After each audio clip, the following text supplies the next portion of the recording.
तो target with PS Parihar channel में आपका स्वागत है। सुबह की इस वीडियो में ऐसी सूचनाएं होती हैं जो विभिन्न समाचार पत्रों पर छवि होती हैं और विद्यार्थियों के लिए आवश्यक होती हैं। तो आइए शुरू करते हैं और देख लेते हैं कि आज के समाचार पत्रों में विद्यार्थी जीवन से संबंधित कौन कौन सी सूचनाएं हैं। आगे बढ़ने से पहले एक सूचना उन विद्यार्थियों के लिए है जो विद्यार्थी यूपी ट्रिपल एससी वीडियो भर्ती की तैयारी कर रहे हैं। वे सभी अभ्यर्थी चक्षु प्रकाशन की इस बेस्ट बुक को ले सकते हैं जिसे आप लोग यहाँ पर देख रहे हैं। इसमें 20 प्रैक्टिस सेट दिए हुए हैं और उनकी पूरी विस्तृत व्याख्या भी दी गई है।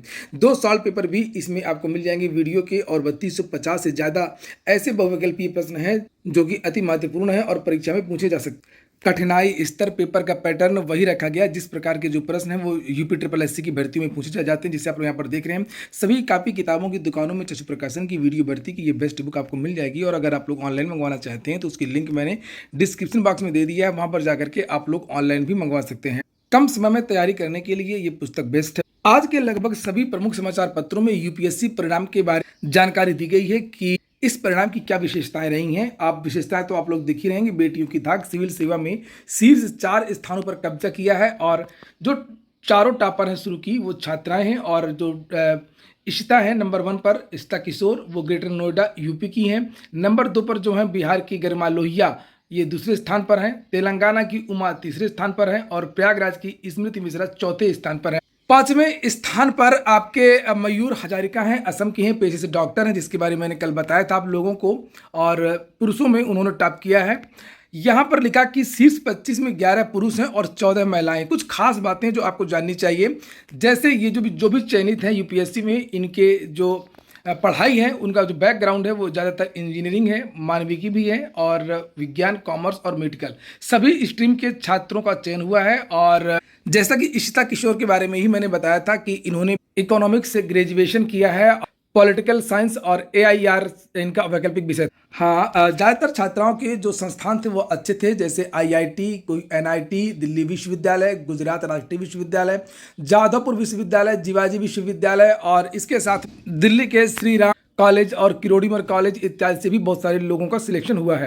वैकल्पिक विषय छात्रों का यहाँ पर लिखा हुआ है और जैसे anthropology, commerce, accountancy, economics, electrical engineering, विधि, इतिहास, गणित, राजनीति शास्त्र और अंतर्राष्ट्रीय संबंध, दर्शन, समाजशास्त्र, जीव विज्ञान वैकल्पिक विषय चुनकर सफल हुए। अन्य टॉपर्स की वैकल्पिक विषय के बारे में भी जानकारी दी गई है, जैसे गरिमा ने वाणिज्य, मैंने अभी आप लोगों को बताया, वह लेखा, और उमा ने एंथ्रोपोलॉजी और स्मृति ने जूलॉजी वैकल्पिक विषय चुना था। और जो टॉपर थी उनके बारे में लिखा है कि राजनीति विज्ञान, ये देखिए लिखा है अंतर्राष्ट्रीय संबंध। अलीगढ़ मुस्लिम विश्वविद्यालय के 5 विद्यार्थियों का भी चयन हुआ है। जम्मू कश्मीर से 16 छात्रों को चयन हुआ। प्रयागराज से भी कई छात्रों को चयन हुआ है और आप लोग यहाँ पर देख सकते हैं, जैसे लिखा प्रयागराज की प्रतीक्षा को 52वीं रैंक। प्रयागराज कलेक्ट्रेट के पूर्व प्रशासनिक अधिकारी और वर्तमान में जिला कचहरी में वकालत कर रहे लालजी बिंद के बेटे अभिषेक बिंद ने संघ लोक सेवा आयोग में 673वीं रैंक अर्जित की।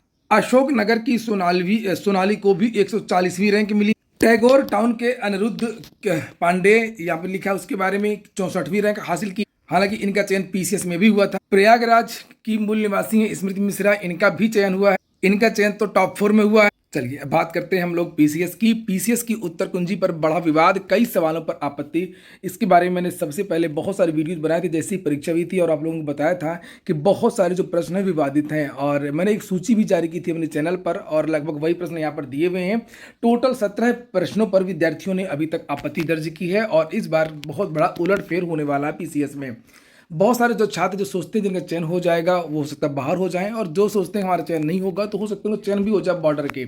यहाँ पर लिखा कि उत्तर प्रदेश लोक सेवा आयोग की ओर से जारी की गई पीसीएस 2023 की प्रारंभिक परीक्षा की उत्तर कुंजी को लेकर के विवाद बढ़ गया। उत्तर कुंजी से अभ्यर्थी संतुष्ट नहीं है और उन्होंने कई सवालों को गलत ठहराते हुए साक्ष्य सहित अपनी आपत्तियां दर्ज कराई हैं। आयोग की ओर से पीसीएस 2023 की प्रारंभिक परीक्षा 14 मई को आयोजित हुई थी और यहाँ पर आयोग ने 24 मई तक अभ्यर्थियों से साक्ष्य सहित आपत्तियां मांगी आज तक। और यहाँ पर अभ्यर्थियों की ओर से सी सीरीज की उत्तर कुंजियों के इन प्रश्नों पर आपत्तियां दर्ज की गई हैं जिन्हें आप लोग यहाँ पर देख सकते हैं। एक तो ये है कि उत्तर प्रदेश के संदर्भ में निम्नलिखित कथनों पर विचार कीजिए। तो ये मैंने बताया था आप लोगों से कि इसमें राज्य की जो भूमि वाला है ये लगभग 6.5% है और ये प्रश्न गलत है।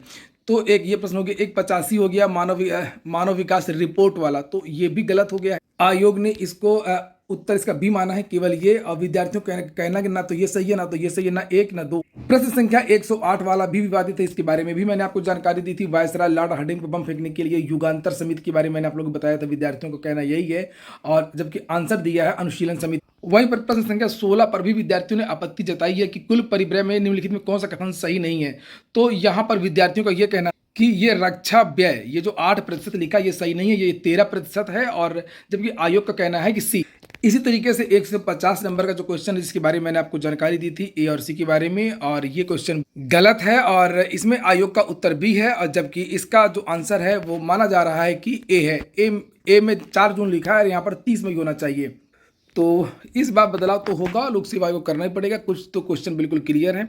अगली जो सूचना है वो यूपी ट्रिपल एससी पीटी को लेकर के है। पीटी सर्टिफिकेट की बढ़ाई जाए वैधता, निर्धारित हो क्वालिफाइंग नंबर। बहुत दिन से विद्यार्थी जब से शुरुआत हुई पीटी परीक्षा की, पीटी फर्स्ट से ही ये मांग विद्यार्थियों की रही है कि पीटी की जो पीटी में नंबर कॉमन कट ऑफ होनी चाहिए, एक निश्चित जिस तरीके से टीटी इत्यादि की परीक्षाओं में होता है, और जो स्पेशल योग्यता के जो पद हैं उनको पीटी से बाहर कर दिया जाए। और यहाँ पर लिखा हुआ कि इसकी वैलिडिटी भी बढ़ाई जाए। देखिए जैसे यूपी में होता है पीटी, वैसे ही हरियाणा वगैरह में भी होता है सीईटी, उसकी वैलिडिटी 3 साल होती है। और यहाँ पर नीचे लिखा कि उत्तर प्रदेश अधीनस्थ सेवा चयन आयोग के तहत होने वाली प्रारंभिक अर्हता परीक्षा के सर्टिफिकेट की वैधता बढ़ाई जाए, साथ ही क्वालिफाइंग नंबर भी निर्धारित किया जाए। हर साल लगभग 35 लाख बच्चे पीटी की परीक्षा देते हैं, जिसके चलते पूरे प्रदेश में अफरा तफरी का माहौल रहता है। गोविंदपुर स्थित प्रताप कॉलेज में अमर उजाला के संवाद कार्यक्रम यूथ अड्डा में प्रतियोगी परीक्षा की तैयारी कर रहे छात्रों ने कहा कि पीटी परीक्षा के द्वारा सरकार केवल भीड़ बढ़ा रही है। अगर सरकार इसको व्यवस्थित कर दे तो भीड़ कम हो सकती है। आयोग को पीटी की परीक्षा के लिए वैधता को बढ़ाते हुए कट ऑफ निर्धारित कर देना चाहिए। वहीं पर विद्यार्थियों ने टीजीटी पीजीटी परीक्षा के बारे में भी कहा, ना तो परीक्षा हो रही है, ना ही वैकेंसी आ रही है, ना ही कैलेंडर जारी हो रहा है। पुलिस भर्ती 2018 के बाद अभी तक नहीं आई है। कितने बच्चे पुलिस के इंतजार में ओवर एज हो। और अगली जो सूचना है वो है एसएससी की। CHSL 2022 में 4522 पदों पर भर्ती होगी। एसएससी विज्ञापन पहले जारी कर देता है, आवेदन भी ले लेता है और उसके बाद इन पदों की संख्या जारी करता है। लिखा है कि आयोग की ओर से CHSL 2022 में 4522 पदों पर भर्ती होगी। इसमें जनरल के 1950, एससी की 656, एसटी के 301 और ओबीसी के 1978 और ईडब्ल्यूएस के 517 पद शामिल हैं। राजस्थान से भर्ती आई है 3736 पदों पर। महिला स्वास्थ्य कार्यकर्ता की पद खाली हैं। न्यूनतम आयु 18 से 40। आयोग की गणना 1 जनवरी 2024 से होगी। उम्मीदवार मान्यता प्राप्त बोर्ड संस्थान से 10वीं और अन्य निर्धारित पात्रताओं के साथ में देवनागरी लिपि में हिंदी भाषा का ज्ञान व राजस्थान की संस्कृति से भली भांति परिचित हों।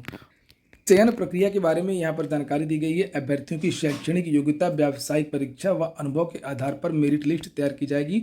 उम्मीदवारों को अपने सभी मूल दस्तावेजों के सत्यापन के लिए उपस्थित होना होगा। चयन से संबंधित विस्तृत जानकारी के लिए ऑफिशियल नोटिफिकेशन देखें। और इसकी जो लास्ट डेट है वो 18 जून 2023 है। फॉरेंसिक इंस्टीट्यूट ने 66 पदों के लिए मांगे आवेदन। Uttar Pradesh state institute of forensic science में जल्द 66 पदों पर नियुक्तियां की जाएंगी।